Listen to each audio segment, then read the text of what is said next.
আজ ২৪শে মে।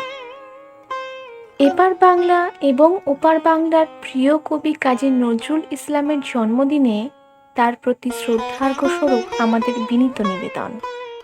প্রিয়তমা সুপ্রমীলা। আমরা জানি জীবনের শেষ ৩৪ বছর কবি নীরবতার অন্তরালে হারিয়ে গিয়েছিলেন। সেই নীরবতার অন্ধকার আরও ঘনীভূত হলো যখন চোখের সামনে দেখলেন দীর্ঘদিন পক্ষাঘাতে শয্যাশায়ী প্রিয়তমা শ্রী প্রমীলা একটু একটু করে না ফেরার দেশে চলে গেলেন।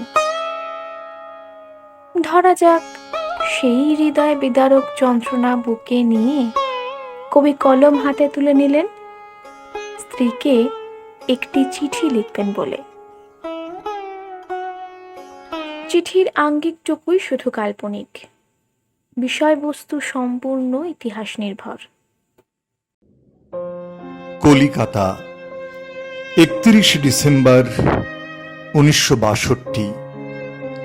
প্রিয়তমা সুপ্রমীলা, আশৈশব সকল প্রতিকূলতার সাথে বিদ্রোহ করে এলাম। আজন্মের সঙ্গে দারিদ্র, সেই সঙ্গে সমাজ, রাষ্ট্র, ধর্মীয় সংস্কার, মানুষ সকলের বিরুদ্ধে বিদ্রোহ করেই তো জীবন কাটল আমার। আজ সব কিছু থেকে ছুটি নিয়ে নীরবতার অন্তরালে কেবল তোমারই সাথে আমার আলাপচারিতা। মানছি এতদিন তোমাকে সময় দিতে পারিনি, কিন্তু এখন তো আমার হাতে অঢেল সময়।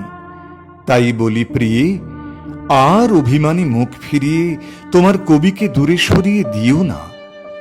বুকের মাঝে এতদিনের জমে থাকা সব কথা বলি তোমায়, শোনো তবে। ২৪শে মে ১৮৯৯, মঙ্গলবার, বর্ধমান জেলার জামুরিয়ার অন্তর্গত চুরুলিয়া গ্রামে ফকির আহমেদ এবং জাহেদা খাতুনের সংসারে এক ঝড়ের রাতে এলো তোমার ঝড়ের কবি। দুঃখের সংসারে নতুন সদস্যটির নাম রাখা হলো দুঃখ মিয়া। ছোটবেলায় আমি ছিলাম চাচা বজলে করিমের স্নেহের পাত্র।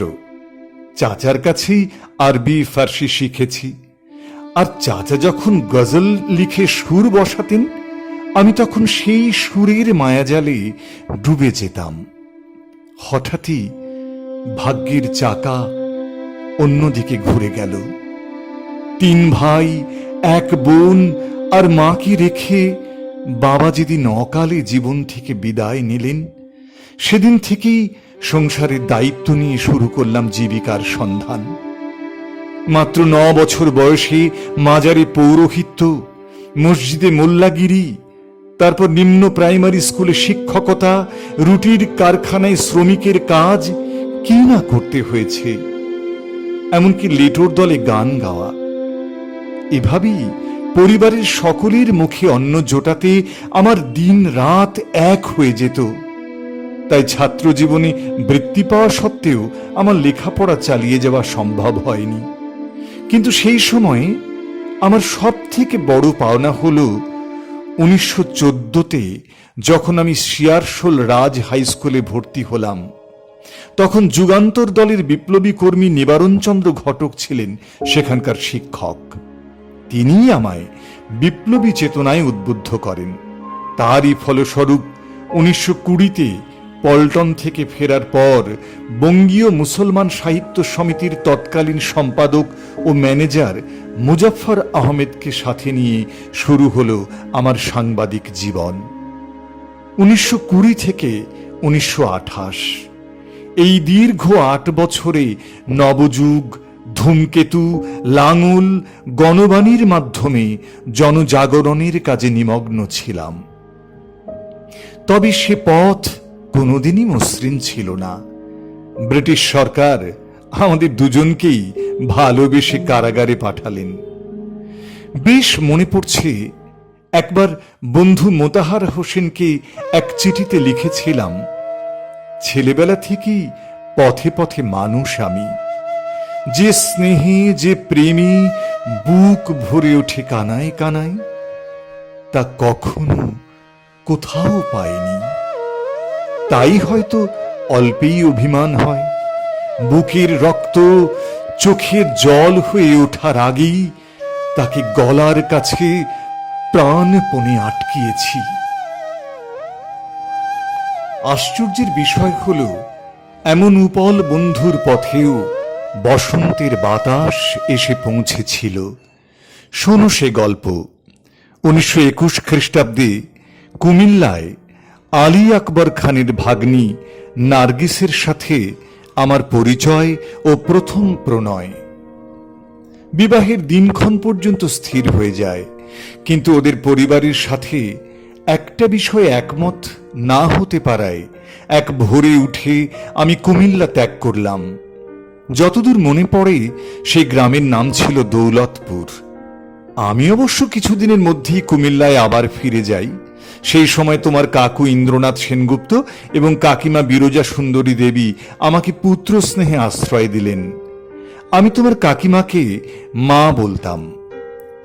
এখনো স্পষ্ট মনে পড়ে, হুগলি জেলে যখন 39 দিন আমার অনশন চলছে, তখন মা বিরজা সুন্দরী দেবী এসে আমায় লেবুর জল খাইয়ে অনশন ভাঙলেন।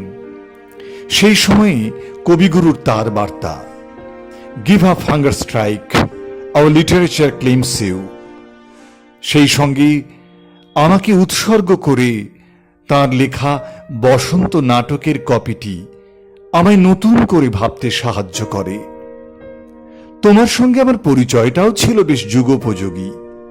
ইন্দ্রনাথ বাবুর বাড়িতে দেখলাম 13 বছরের একটা ছোট্ট মেয়ে, যে অসহযোগ আন্দোলনে যোগ দিতে ওই বয়সী স্কুল ছেড়েছে। মিছিলে, সভায় তার নিত্য যাতায়াত, কণ্ঠে সুরের খেলা, বোধহয় একেই বলে রাজ্যটক। বেশ বুঝতে পারতাম কত ছল করে সে বারে বারে দেখতে আসে আমায়, কত বিনা কাজের ছলে। শেষ পর্যন্ত 1924-এর 25শে এপ্রিল শুক্রবার কলকাতার 6 নম্বর হাজি লেনে আমাদের নতুন জীবন শুরু হলো। আমি চেয়েছিলাম তোমার ধর্ম অপরিবর্তিত থাকুক, তাই বিবাহ সম্পন্ন হল বিশেষ আইন আহলুল কিতাব অনুযায়ী। তোমার মনে আছে সেদিন বাসরে গেয়েছিলাম, জোছনার সাথে চন্দন দিয়ে মাখাবো তোমার গায়ে, রামধনু হতে লাল রং ছানি আলতা পড়াবো পায়ে, আমার গানের 7 সুর দিয়া তোমার বাসর রচিব প্রিয়া। দুঃখের বিষয় হল, আমাদের বিয়ে আমাদের বন্ধু বান্ধব, আমাদের সমাজ মেনে নিতে পারল না। পদে পদে লাঞ্ছনা সহ্য করতে হলো। তাই হুগলিতে আমাদের প্রথম সংসার পাতার সময় অনেক কষ্টে হুগলি বিদ্যামন্দিরের প্রধান শিক্ষক ভূপতি মজুমদারের সহায়তায় একটা বাড়ি ভাড়া পাওয়া যায়। ওই বাড়িতেই জন্মাষ্টমীর দিন তোমার কোলে এলো আমাদের প্রথম সন্তান কৃষ্ণ মোহাম্মদ। সে ছিল ক্ষণজন্মা। তার মৃত্যুর শোক ভুলতে আমরা ওই জায়গা ছেড়ে চলে গেলাম কৃষ্ণনগর। সেখানে চরম আর্থিক অনটনের মধ্যে আসে আমাদের দ্বিতীয় সন্তান। আদর করে যার নাম দিলাম বুলবুল, তাকেও আমরা বেশি দিন ধরে রাখতে পারলাম না। তারপর সময়ের নিয়মেই সব্যসাচী আর অনিরুদ্ধকে পেলাম। সেদিন দৈন্য দেবতা তোমার কাছে পরাজয় স্বীকার না করলে আমার মতো আত্মভোলার সাথে তুমি ঘর করতে পারতে না। তাই তো আমি তোমার নাম দিয়েছিলাম বিজয়িনী। তুমি ছিলে আমার সব কবিতার প্রথম পাঠক, সব গানের প্রথম শ্রোতা। তাল লয় মিলিয়ে দ্বৈত জীবন একরকম চলছিল, কিন্তু বাদ সাধলেন স্বয়ং বিধাতা। 1939-এ তুমি পক্ষাঘাতে শয্যা নিলে চিরদিনের মতো। আমার চারপাশে নেমে আসে ঘন অন্ধকার।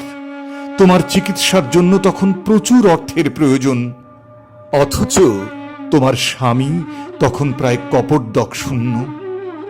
সেদিন HMVর সমস্ত গানের রয়্যালটি সমস্ত বইয়ের রয়্যালটি বন্ধক দিয়ে মাত্র 4,000 টাকা জোগাড় হলো।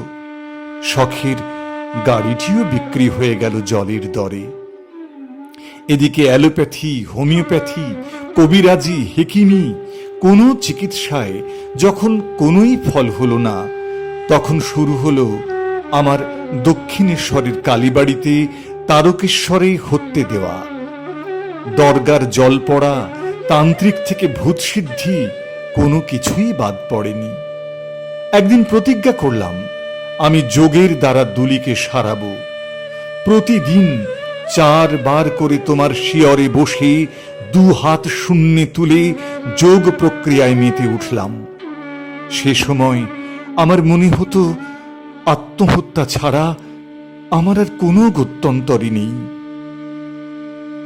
বছর 2-3 এরকম টানাপোড়েনের মাঝে হঠাৎই একদিন আশঙ্কা হলো, যদি আর বাঁশি না বাজে, যদি হারিয়ে যায় সৃষ্টির ক্ষমতা, তবে তা হবে মৃত্যুর চেয়েও ভয়ঙ্কর। হলো তাই। স্নেহবশত কবিগুরু একসময় বলতেন বটে, দেখ উন্মাদ, তোর জীবনে শেলির মতো, কিটসের মতো খুব একটা বড় ট্র্যাজেডি আছে, তুই প্রস্তুত হ। 1942 একদিন বেতার অনুষ্ঠানে আমার বাক রুদ্ধ হয়ে এলো, চেতনা হারালাম। সবাই বুঝলে গানের পাখির গান গেল থেমে।